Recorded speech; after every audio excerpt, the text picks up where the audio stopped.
There's nothing like a good old-fashioned bowl of collard greens, whether it's for the holidays, whether it's for at work, in the microwave, or if you're just home and you need something real quick to eat. There's nothing like a good old-fashioned bowl of collard greens. I'm here to teach you how to make collard greens with pork and turkey, smoked turkey. I'm Reginald Bullock, and I look forward to eating these collard greens that I'm about to make.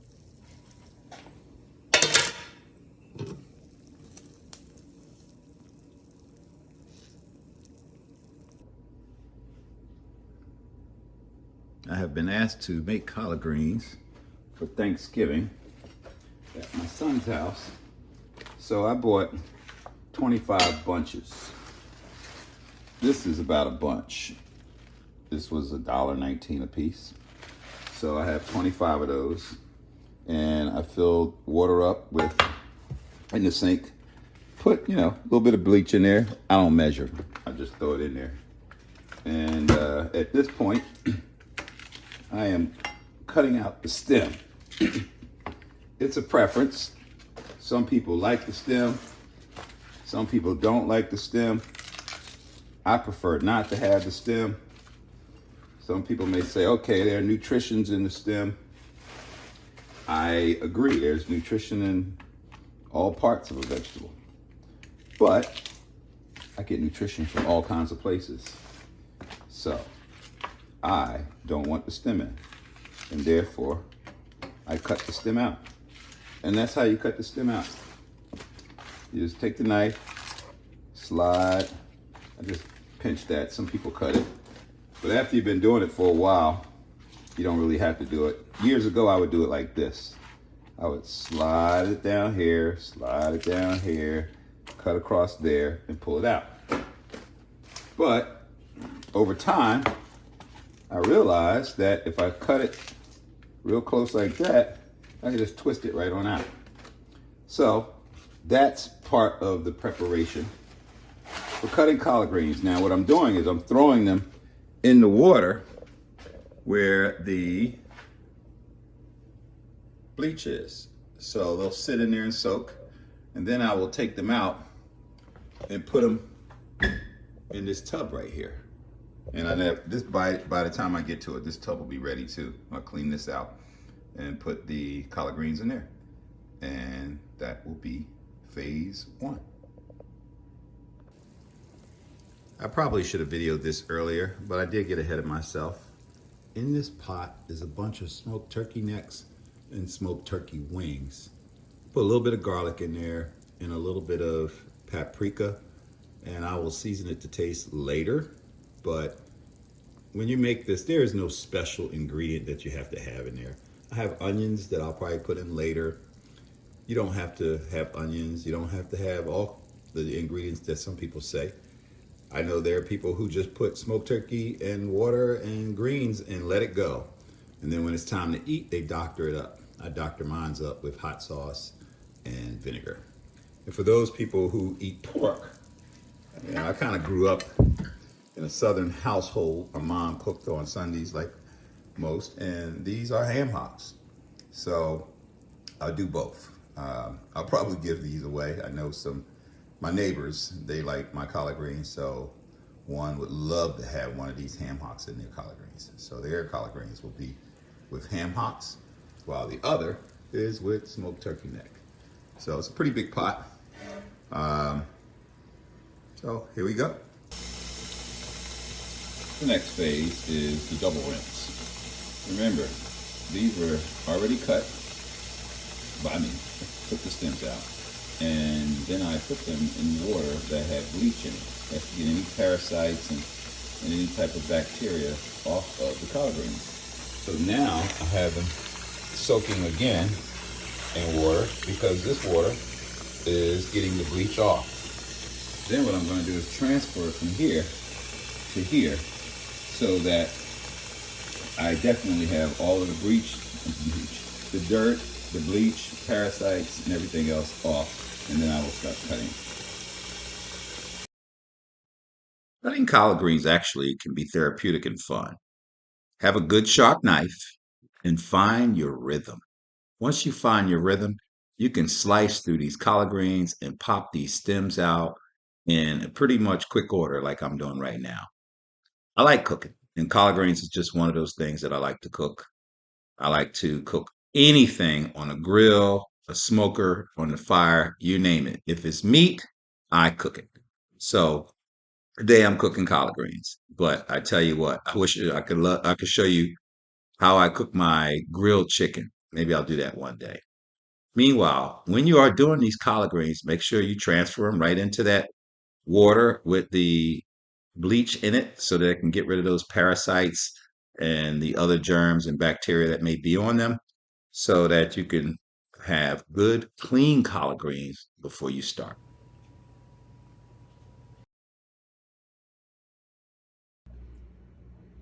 As you can see, I transferred from this sink to this sink, and this is where the final rinse occurs. So there were three.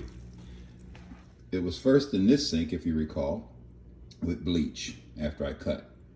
Then I put it in this sink full of water to clean the collard greens and get most of the residue off. This process here means it's definitely clean. And now I get to go cutting, and then I put the cut collard greens here. All right, so pay attention. So again, we're in phase 2. So you take some, you just loosely put them in here so they can kind of shed the water.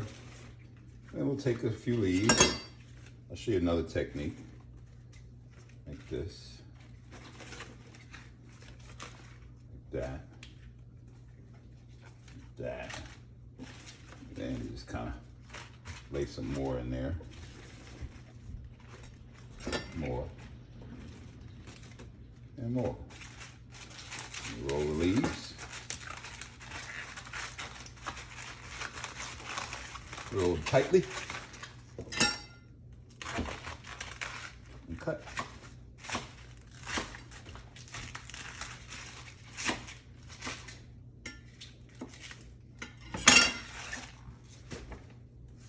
There you go. It's happening.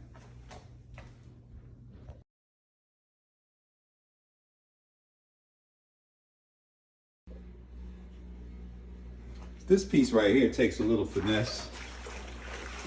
You take some of these out, and now I put it in this sink so that they can kind of shed the water. So I put them in there loosely. That way the water starts to shed. Then I'll take a few leaves, and they don't always have to be this way or that way. The main thing is you wanna get these leaves in a position where you can roll them. So I'll start off like this, just because I want them close together. And then I stack a few leaves. This is a very good one.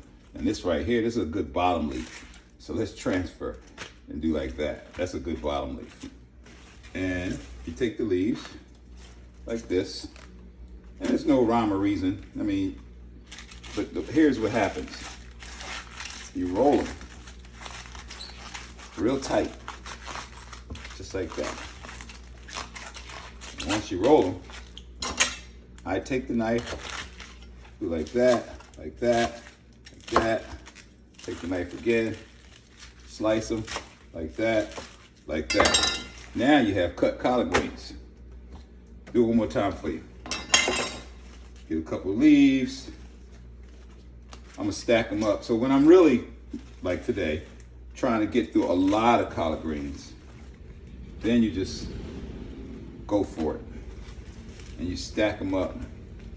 Because the more you stack, the less you have to cut. But the higher you stack, the thicker this is. And the thicker this is, you gotta really get in it and make it tight. Like that. Then take your knife, get that, go through it one more time. You're like, he's gonna cut himself, right? I've been doing this for a while, so never cut myself yet. All right, so that's kind of phase 2. Phase 3 is when we put the collard greens into the pot.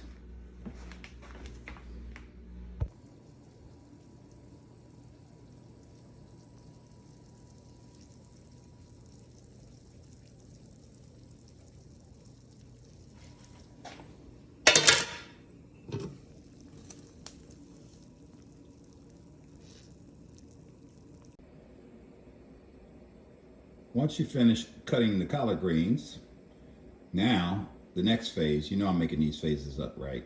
I think I'm at phase 3, and that is putting the collard greens into the pot when you open it up. So I have a tendency to just kind of back it up like this, let the steam come out, and don't let it get on your hands. Now, that smoked turkey neck and smoked turkey wings have been simmering in there for a while. So some of it may be falling off the bone. Let's see. See that right there? Steaming up. But that will fall off the bone. Look at that. It's just coming right off. Matter of fact, some of these turkey necks right here, they break it in half. That's what you want, because all of that meat is going to get into the collard greens.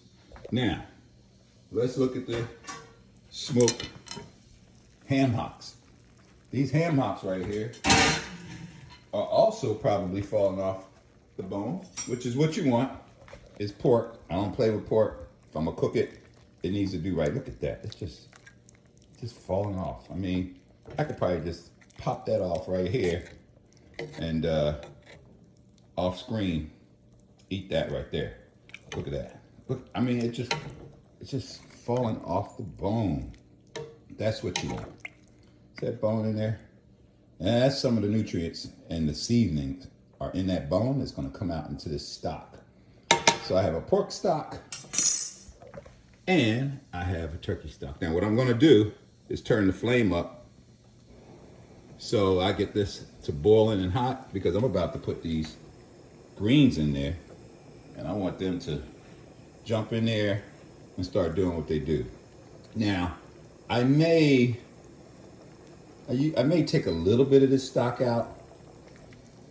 I think I'll leave all of this stock in there because this is a pretty deep pot. And I'm looking at all of these here. So that's a lot.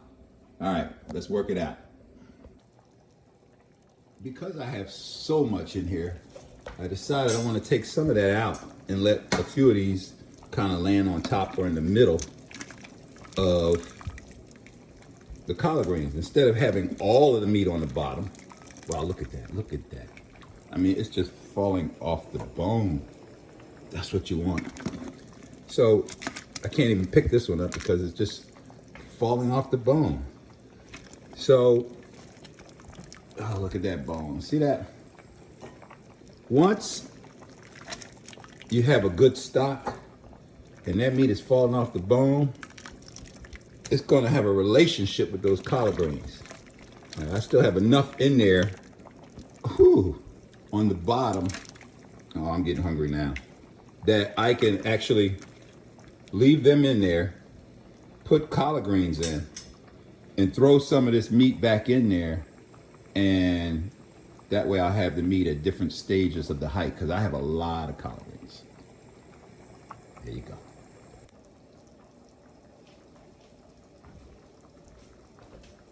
Okay, let's do this.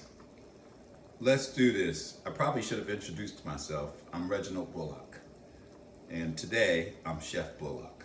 All right, so I think I'll move these over here so that I can put the collard greens closer to the pot, because I'm about to get with it. There we go. Look at that. Okay, so basically, you just start throwing them in. I've already put garlic in there, a little bit of salt, just a little bit of salt, because with the smoked turkey, it has its own flavor. And before I start flavoring it up, I want to make sure that I don't over flavor or over salt it. I love seasoning. I love seasoning. But keep in mind, this is for a Thanksgiving Day dinner. And everybody has different tastes. You see how these greens are just falling all over the place? That's part of the process. I can always get a broom later So everybody has different tastes. I prefer spicy, not too hot spicy, but I like to have a little bite.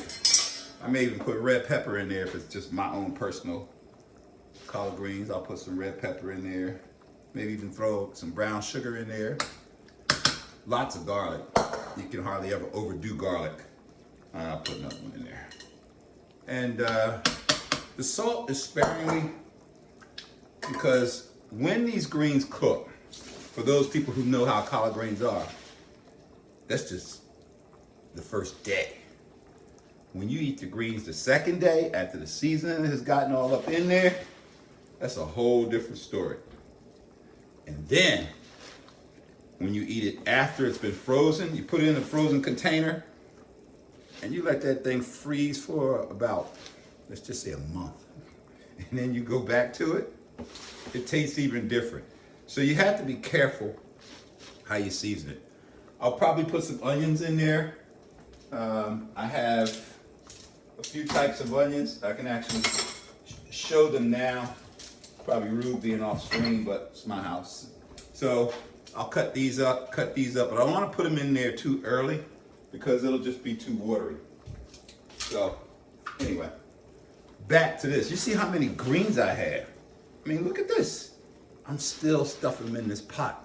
This is a big old gumbo pot. Now, I'm gonna take these and put them on top because what's gonna happen once you put that lid on and that steam starts to circulate around in this pot, it's gonna circulate through this. Look at this, I'm just breaking these things up and that's just gonna kind of cook down into the juices. And I haven't forgotten the pork side of the house. I know a lot of people don't like pork and are against pork.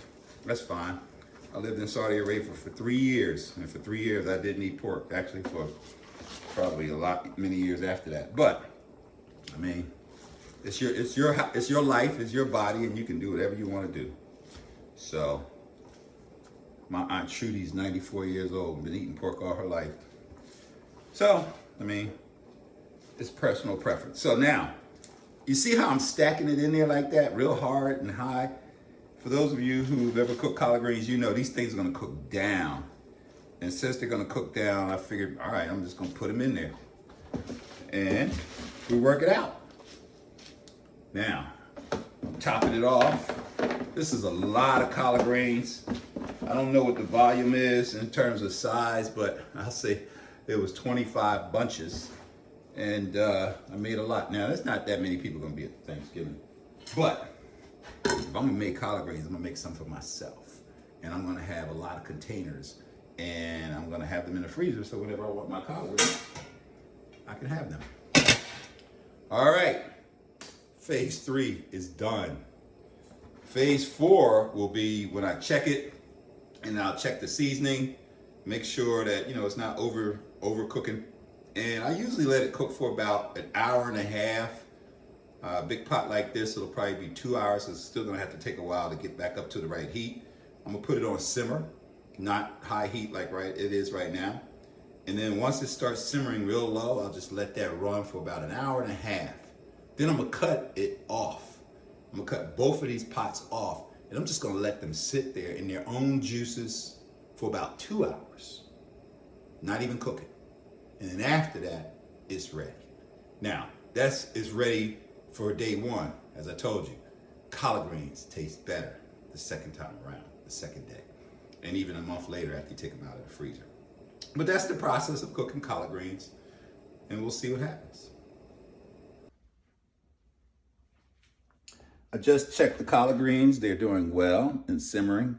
I'm thinking I may only let the small pot cook for about an hour. The large pot will cook for an hour and a half, and then I'll simmer them. Then I had an idea, since I have some potatoes, why not throw a couple of potatoes in the pot, the small pot, and while they're cooking, I'll just throw these in there with them. So that way I'll have collard greens and potatoes. I just threw them in there. So before I use knives to do my work, a lot of times I like to sharpen it. This is a good one. This is on fine right now. It doesn't really need to be on medium because I sharpen them pretty regularly.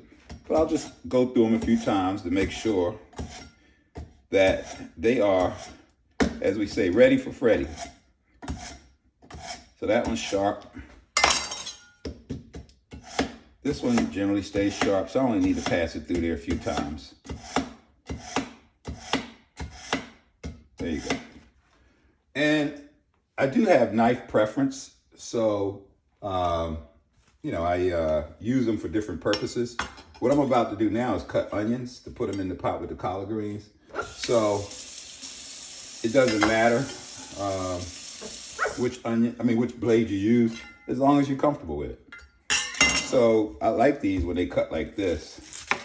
They just cut these right off. And what I do is kind of score them right here. Score them right here. And that allows me to just get in there and peel them off. I'm not the kind of person that I have to peel the exact outer layer because I'm trying to save every layer of the onion. So I don't worry about it. Now we'll use this other one. Here. I'll do it that way. Everybody has their own way of cutting onions. This is just one of the ways that I do it. I learned this when I was about 12 years old. I'm from Philadelphia. So in Philly, we make Philadelphia cheesesteaks. And I used to make Philly cheesesteaks at home. So you gotta have fried onions with your Philly cheesesteaks. And I would just try to figure out how to peel the onion. And one day, I was like, this is getting crazy. I'm having a hard time peeling onions. Because, I would try to peel them like this. And just kind of get into it and just peel it one layer at a time, as you may have said before. And it's just cumbersome trying to peel this thing one layer at a time. So I'm like, the heck with that. I'm gonna go ahead and get with this onion because I'm trying to cook and eat. So, in Philly, you gotta cook because we were latchkey kids. So as a latchkey kid, my mom wasn't hardly ever home. So I had to learn how to cook. Point is, the eating is more important than cooking. So if you spend too much time playing with an onion, then at what point are you gonna eat? So you gotta make quick work of the onion and just get it in. Now I'm going a little bit faster because I'm tired of crying while I am cooking. So it's cold outside. It's like 30 degrees, but the wind is blowing and this helps my eyes because I'm right over the top of these onions. So, got the onion. There's a couple ways you could do the onion. One of the ways I do it is just simply do like that. Some people like to make them real thin, real paper thin, but once they cook, then you really can't taste the onion. So I like to have them a little bit thicker. Now, you got to be careful. So what I do is so, I don't cut myself, is just kind of go sideways like that and get into it. You can keep this piece. This gets real meaty. I'm going to keep it because I'm going to put it in a big pot. So you can break them up like this. You don't have to. Eventually they're going to break up on their own. But I prefer to do it. So this is just one way, right? Now, that's going to be long and stringy. Therefore, you may not want them long and stringy. So you make them shorter. I'll show you how to do that. The way you do that is just take it and maybe put it in there in a little X marks the spot type thing. And then do the same thing.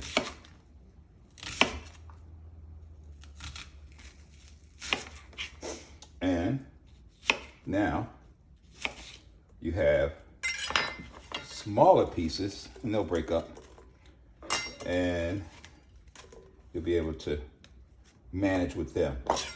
So I like to have smaller pieces for my collard greens. Now you saw that, right? Ain't nothing wrong with having a whole piece like this in there. I mean, some people will, that'll be their favorite piece. They want that big piece of onion. So put it in there like a king cake, right? You found a prize in there. So this is how I do it. I just slice it up a little bit. And then what I will do with these is I'll put them in the pot on top. I won't put them and stir them deep into the pot yet because onions will cook a lot faster than the collard greens. So I want the onions to cook a little slower, but I want the flavoring inside with the collard greens. So now these are a lot of onions, right? So I just cut them up because I'm cutting them up. But as I put them into the pot, I gauge it by eyeball. I generally don't measure anything. People ask me, Reggie, give me your recipe. The only thing I can tell you, if you want my recipe, you just need to watch me because I generally don't measure anything and I feel it to taste. So that's the way my grandmother did it. That's the way my aunts and my mother did it. And that's the way I do it. So there you have it. Chopped onions going in the pot.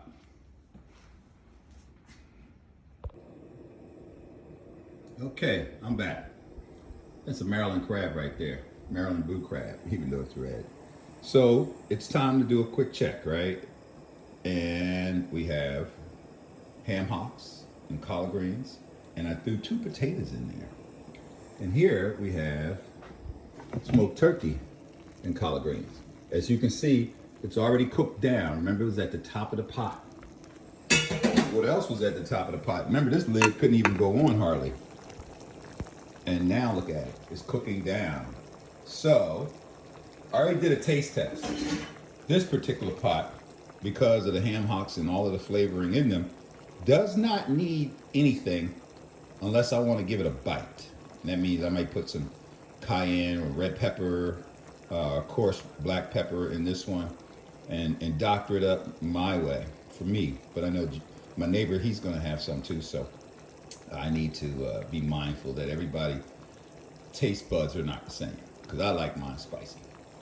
This one right here does need something in it, so I just kind of put some salt in. This is, if anybody knows me, this is my favorite. I'm not trying to endorse anything, but I've been using this forever. I had my mother ship them to Saudi Arabia when I lived over there for 3 years, and I needed that to cook with. So we're gonna put onions in there. The potatoes are already in there. I'll flip them around and we'll see where we are in another hour.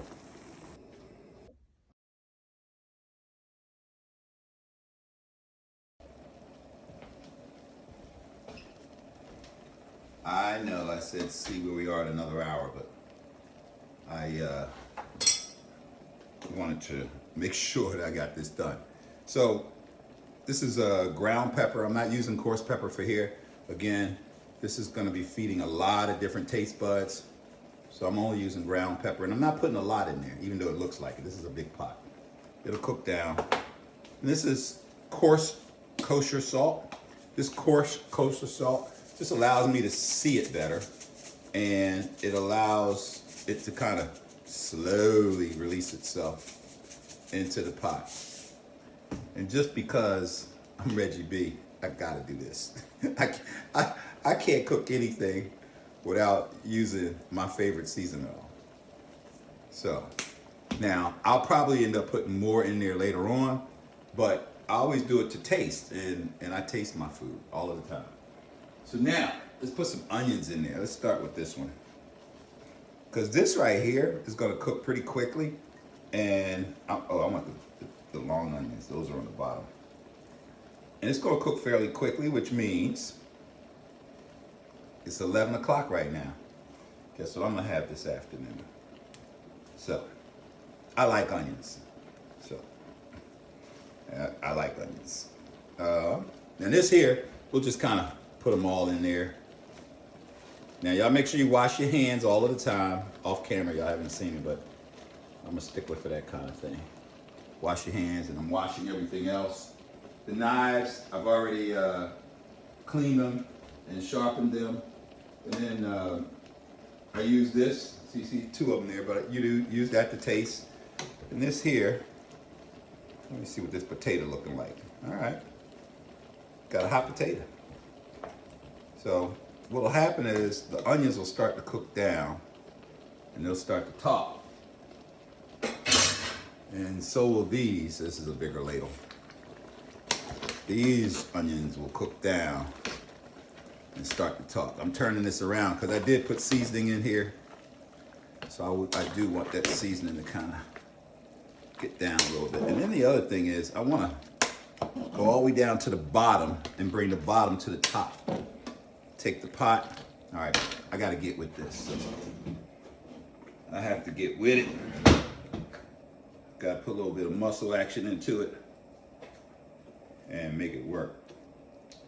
Because this pot is hot, but I need to do what I got to do.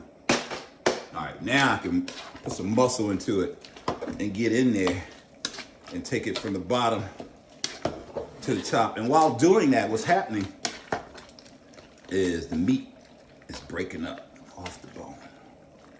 Now, the onions and the seasoning, and collard greens and smoked turkey and the bone and the water and the stock and the pot are all having a relationship inside. And they are getting to know each other. It's gonna be good. And this is gonna be good too. So, we will come back and see where we are. Like I said, in about an hour. All right.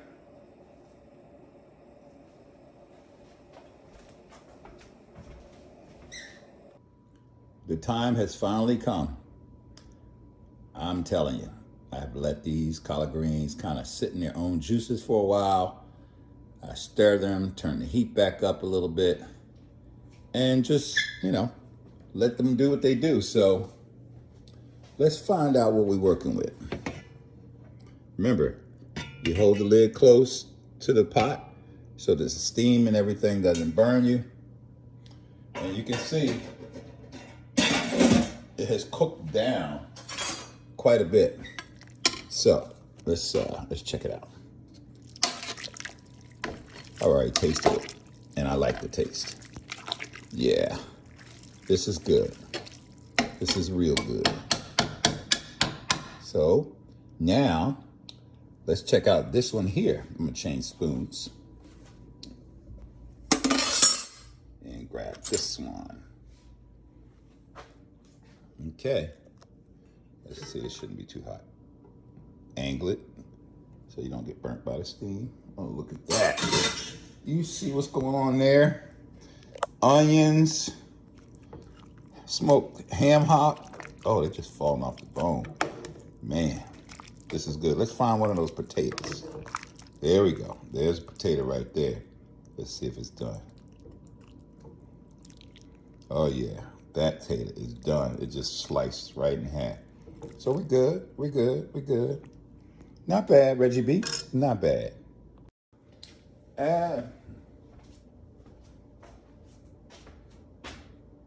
As you can see, they're done. So there's nothing else left to do than to just start scooping it out, right? So over here, I have a few containers, and those containers will be used to store them so that they can, sit inside a freezer and maybe eat them a week later or a month later or 3 months later. And I'm gonna tell you, when the season sits in there like that and it freezes and defrosts and now it's reheated, it just gets all in those juices. So let's plate the ham hock. So I'm gonna reach in there and it's just falling off the bone. Put a little bit of ham hock there, put a bone in there, get a piece of potato, put it in there. This is a hearty meal right here. And then, of course, let's go after some of these collard greens. Gotta put some pot liquor in there, some onions. Yes, I said pot liquor. And you gotta get a little bit of that skin in there. So that's one. The other, I'm gonna use a different scooper. The other here, I mean, look at that. You just grab it like that. So this is what I'm gonna do. I'm gonna grab it. You saw those juices dripping? This is how you do it. Do like that, Let those juice drip right in there. Kind of put that smoked turkey and collard greens and onions in there. And that's how you do it. Okay, so it's plated, it's ready. This is the final touch. Now, me, I generally want vinegar in mine. So I'll just take about a capful and pour that there. I love hot sauce. So I'll take some hot sauce and put a little bit here, a little there, and a little here, and a little there. And of course, you want to have a little bit of red wine with it. It doesn't have to be red wine. If you want white wine, you're more than happy to have white wine. If you want a beer, that's fine too. Or even a glass of water.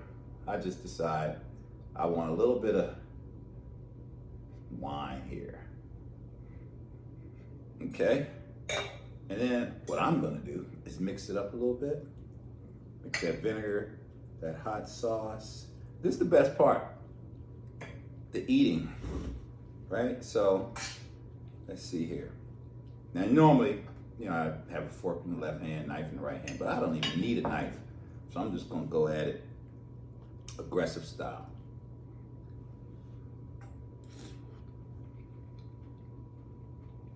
I can taste all of the flavors. Collard greens. Still a little bit crunchy, but they should be because I just cooked them. They won't be crunchy a few hours from now. And a few days from now, they'll be nice and smooth. And let's see. Let's find. Now, the way you deal with a turkey neck is with your hand. You gotta get in there, and that's how you deal with a turkey neck. But I would say that these greens are done.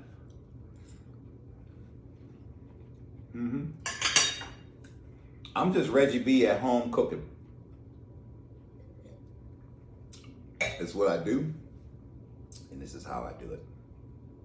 Happy Thanksgiving, and I hope you learned a little something from me, and hope your collard greens turn out well.